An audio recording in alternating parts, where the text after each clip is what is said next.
तो चलिए आगे बढ़ते हैं हमारे इस चैनल के आज के दिन के दूसरे वीडियो की तरफ। हमारा एक और चैनल है, उस चैनल का लिंक आपको इस वीडियो के डिस्क्रिप्शन में मिल जाएगा। प्लीज़ हमारा दूसरा चैनल भी सब्सक्राइब कर लेना। वहाँ पर भी डेली शेयर बाज़ार की अपडेट मैं आपके साथ शेयर करता रहता हूँ। और इस चैनल पे इसके पहले भी एक वीडियो हम पब्लिश कर चुके हैं, नहीं देखा तो चाहिए तो चैनल के वीडियो सेक्शन में जाकर उस वीडियो को देख सकते हो। तो देखिए, हमारे कंट्री का आपको तो पता ही होगा, बासमती एक्सपोर्ट्स का दुनिया भर में काफ़ी बढ़िया दबदबा आपको नज़र आएगा। लेकिन अभी के टाइम पे इस इंडस्ट्री में भी एक बहुत ही बड़ा लॉजिस्टिक कॉस्ट का प्रेशर यहाँ पर इस इंडस्ट्री को फेस करना पड़ रहा है। और उसी के बारे में एक बहुत ही बड़ी डिटेल रिपोर्ट आते हुए हमको देखने को मिल रही है। उसको ज़रा यहाँ पर हम समझने की कोशिश करेंगे। तो एक्चुअली अभी के टाइम पे चल क्या रहा है, तो देखिए, ये जो एक्सपोर्ट होता है शिप के थ्रू, उसका जो फ्रेट कॉस्ट होता है उसमें एक्चुअली ओवरऑल कुछ चीज़ें यहाँ पर होती हुई नज़र आ रही है। तो बासमती राइस जो एक्सपोर्ट होता है गल्फ कंट्रीज़ को, उसमें कहीं ना कहीं जो है फ्रेट कॉस्ट है उसमें बहुत ज़्यादा इंक्रीज़ हमको देखने को मिल रहा है। अब आप लोग सोचते होंगे क्या 100 का 200 लेते होंगे या 300 लेते होंगे, तो ऐसा नहीं है। ज़रा नंबर देखो, आपका दिमाग का फ्यूज़ उड़ जाएगा। अर्लियर जो शिपिंग कॉस्ट था वो था $550 पर टन के हिसाब से, ठीक है, पर टन के हिसाब से यहाँ पर बात हो रही है। और अभी के टाइम पे ये वाला जो कॉस्ट है वो नियरली $3000 पर टन के करीब होता हुआ देखने को मिल रहा है। ज़रा इस गैप को समझने की कोशिश करो, यह अपने आप में कितना बड़ा गैप हमको देखने को मिल रहा है। तो इसके वजह से कहीं ना कहीं बासमती राइस सेलिंग का जो प्राइस यूजुअली अराउंड 1100 के आसपास का डॉलर से लेके 1300 पर टन के डॉलर के आसपास जो होता है, वो लॉजिस्टिक कॉस्ट भी कहीं ना कहीं अभी के टाइम पे इन कंपनियों के ऊपर, इस इंडस्ट्री के ऊपर एक बहुत ही बड़ा मेजर बर्डन बनता हुआ आपको नजर आएगा। बिकॉज 550 पर टन डॉलर के हिसाब से अभी जंप सीधा $3000 पर टन के हिसाब से हमको देखने को मिल रही है। तो ये अभी के टाइम पे इस इंडस्ट्री में एक बहुत ही बड़ा इशू हमको देखने को मिल रहा है। अब आपके सामने सवाल ये होगा कि इतना बड़ा कॉस्ट का राइस क्यों हो रहा है। तो देखिए, इसके पीछे बहुत सारे रीज़न आपको देखने को मिलेंगे। सबसे पहले जियोपॉलिटिकल टेंशन जो चल रही है खास करके मिडल ईस्ट में, तो उसके वजह से शिपिंग रूट को दिक्कत होते हुए आपको देखने को मिलेगी। हायर कंटेनर और वेसल के चार्जेस यहाँ पर आपको देखने को मिलेंगे। उसके अलावा जो ट्रांसपोर्टेशन का एक्सपेंस है इनलैंड में, वो भी लगातार बढ़ता हुआ आपको देखने को मिलेगा। उसके अलावा पैकेजिंग मटेरियल एक्सपेंसिव होते हुए आपको नजर आएंगे। और अनक्लियर और चेंजिंग शिप का जो बिल है ग्लोबल शिपिंग कंपनी से, ये भी कहीं ना कहीं इस इंडस्ट्री को एक बहुत ही बड़ा प्रॉब्लम क्रिएट करता हुआ अभी के टाइम पे नजर आ रहा है। तो यहाँ पर एक दो नहीं बल्कि 5 अलग अलग काफ़ी बड़े रीज़न यहाँ पर हमको देखने को मिल रहे हैं, जो इस इंडस्ट्री को अभी के टाइम काफ़ी धीमा, काफ़ी स्लो करते हुए नजर आ रहे हैं। अब देखिए, इस रिपोर्ट में इंडिया का जो लॉजिस्टिक प्रॉब्लम है उसको यहाँ पर एक्सपोज कैसे हुआ है, ये भी यहाँ पर इन्होंने कुछ बोला है। इसमें कुछ इंपॉर्टेंट चैलेंजेस यहाँ पर इन्होंने रखे हैं कि देखिए, एक लास्ट माइल कनेक्टिविटी जो हमारी होनी चाहिए वो अच्छी नहीं है, वो काफ़ी ख़राब है। हमारे पोर्ट भी काफ़ी कंजस्टेड आपको देखने को मिलेंगे।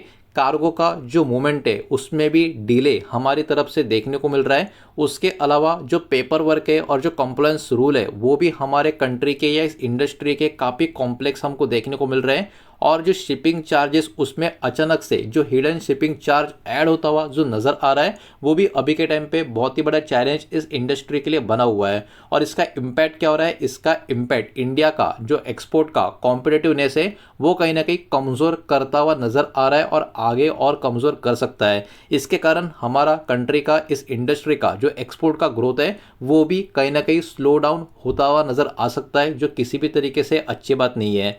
एमएसएमई एक्सपोर्टर्स भी कहीं ना कहीं बहुत ही बड़ा प्रेशर इस चीज़ के वजह से अभी जो फेस कर रहे हैं, आने वाले समय में हो सकता है ये वाला बर्डन और भी उनके ऊपर बढ़ता हुआ नजर आए, जो और एक्स्ट्रा पैनिक इस पर्टिकुलर इंडस्ट्री में क्रिएट करने का काम कर सकता है। तो देखिए, छोटे बिजनेसेस जो है जो अभी के टाइम पे प्रेशर में आपको देखने को मिलेंगे, खास करके यहाँ पर एमएसएमई की बात हो रही है, तो ये भी बहुत सारे प्रॉब्लम फेस करते हुए नजर आएंगे। अब देखिए, इनको तो लिमिटेड एक्सेस देखने को मिलेगा, खास करके ग्लोबल लॉजिस्टिक नेटवर्क का एमएसएमई की सिर्फ बात हो रही है अभी के टाइम। और उसके अलावा जो ये अचानक से फ्राइट कॉस्ट का जो स्पाइक आ रहा है उसको भी हैंडल करने में इनको बहुत सारी डिफिकल्टीज होती हुई आपको नजर आएगी। उसके अलावा बहुत ज़्यादा वर्किंग कैपिटल का रिक्वायरमेंट लगता हुआ देखने को मिल रहा है। उसके साथ साथ बहुत सारे अलग अलग बिजनेसेस में ऑपरेशन रिड्यूस होता हुआ यहाँ पर नजर आ रहा है, ये एक प्रेशर यहाँ पर ऐड हो रहा है। और बहुत सारे जो एक्सपोर्टर्स है वो कहीं ना कहीं कॉस्टली एयर फ्रेट की तरफ शिफ्ट होते हुए हमको देखने को मिल रहे हैं। तो ये बहुत सारे प्रॉब्लम्स एमएसएमई में अभी यहाँ पर हमको नज़र आ रहे हैं। आप देखिए मर्चेंट शिपिंग एक्ट 2025 का, इसके तहत गवर्नमेंट के कुछ रिफॉर्म के इफॉल्ट यहाँ पर आपको देखने को मिलेगा। नया मर्चेंट शिपिंग एक्ट जो है वो कहीं ना कहीं अभी के टाइम पे एम करता है जो शिपिंग लॉज है उसको मॉडर्नाइज करना, उसके साथ साथ ट्रेड का जो ओवरऑल कनेक्टिविटी है उसको और भी आसान बनाना, उसको इंप्रूव बनाना, उसके अलावा जो मैरिटाइम सिस्टम है हमारे कंट्री का उसको भी मजबूती देने का काम ये वाला गवर्नमेंट का रिफॉर्म का इफोर्ट आपको देखने को मिलेगा। उसके अलावा जो एक्सपोर्ट्स के ऑपरेशन है उसको भी कहीं ना कहीं स्मूथ तरीके से चलाने के लिए सपोर्ट करना, ये सारी चीज़ें भी आपको देखने को मिलेगी। लेकिन सबसे बड़ा क्वेश्चन अभी के टाइम पे यही निकल कर आ रहा है कि क्या ये जो रिफॉर्म्स अभी हमको देखने को मिल रहे हैं क्या ये सच में जो रियल में ग्राउंड लेवल पे जो प्रॉब्लम चल रही है लॉजिस्टिक इशू की वो क्या बहुत जल्दी से सॉल्व कर पा रहे या कर पाएंगे, ये अभी के टाइम पे सबसे बड़ा सवाल इस इंडस्ट्री के सामने निकल कर आ रहा है। तो देखिए खबर तो इतनी अच्छी यहाँ पर नज़र नहीं आ रही इस इंडस्ट्री के लिए, तो कहीं ना कहीं सेक्टर्स के कुछ ऐसी कंपनियां हो सकती है जिसके ऊपर इसका इंपैक्ट आ सकता है, उनको ज़रा एक एक करके यहाँ पर हम देखेंगे। लेकिन जो भी कंपनी के नाम स्टॉक के नाम मैं आपको बता रहा हूँ किसी भी तरीके का बाय सेल का रिकमेंडेशन नहीं है, इन्वेस्टमेंट का एडवाइस नहीं है, खबर से कनेक्टेड जो इंपैक्ट है उसके वजह से मैं यहाँ पर इनके नाम आपको बता रहा हूँ। तो सबसे पहले एग्री और बासमती एक्सपोर्टिंग की बात करें तो इनके ऊपर कहीं ना कहीं पॉसिबल इंपैक्ट आता हुआ नजर आ सकता है, बिकॉज इनका जो कनेक्शन राइस का एक्सपोर्ट और एग्री का जो ट्रेड है उनसे हमको देखने को मिलता है। उसमें KRBL, LT food, Chamanlal Sethia export, ये कुछ कंपनियां बाजार में कहीं ना कहीं फोकस में बनी रह सकती है। लॉजिस्टिक और शिपिंग से कनेक्टेड कंपनीज की बात करें तो हायर फ्रेट एक्टिविटी जो हो रही है और शिपिंग का जो डिस्ट्रप्शन कहीं ना कहीं जो हो रहा है वो कहीं ना कहीं सेक्टर को फोकस में ज़्यादातर टाइम रखता हुआ नजर आ सकता है आने वाले कुछ समय के लिए। इसमें shipping corporation of India, Concor की बात करें, ऑल कार्गो लॉजिस्टिक की बात करें, ब्लू डार्ट की बात करें, TCI एक्सप्रेस, उसके अलावा महिंद्रा लॉजिस्टिक और Adani port and special economic zone, ये कुछ कंपनियां जो बाजार की फोकस में कहीं ना कहीं बनी रह सकती है।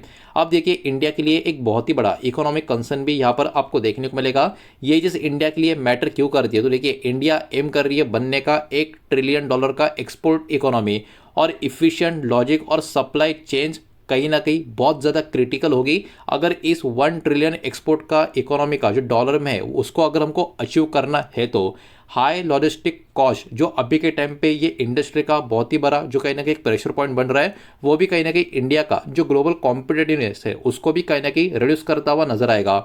उसके अलावा जो एक्सपोर्ट का स्लो डाउन है वो कहीं ना कहीं ओवरऑल एग्री सेक्टर और मैन्युफैक्चरिंग इंडस्ट्री के ऊपर भी एक इम्पैक्ट लाता हुआ नजर आ सकता है। तो ये भी अभी के टाइम पे कहीं ना कहीं हमारे सामने बहुत सारे कंसर्न्स भी आपको देखने को मिलेंगे।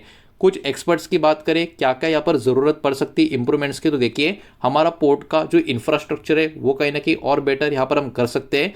ओवरऑल जो फ्रेट का प्राइसिंग है उसमें भी ट्रांसपेरेंसी होनी चाहिए, ये वाला भी यहाँ पर बात निकल कर आ रहा है। डिस्प्यूट जो है रिजोल्यूशंस वो भी कहीं ना कहीं यहाँ पर फास्ट होने चाहिए। उसके अलावा रोड और रेल का कनेक्टिविटी और भी यहाँ पर इम्प्रूव होता हुआ हमको देखने को मिला है, उसमें और भी इम्प्रूव होनी चाहिए।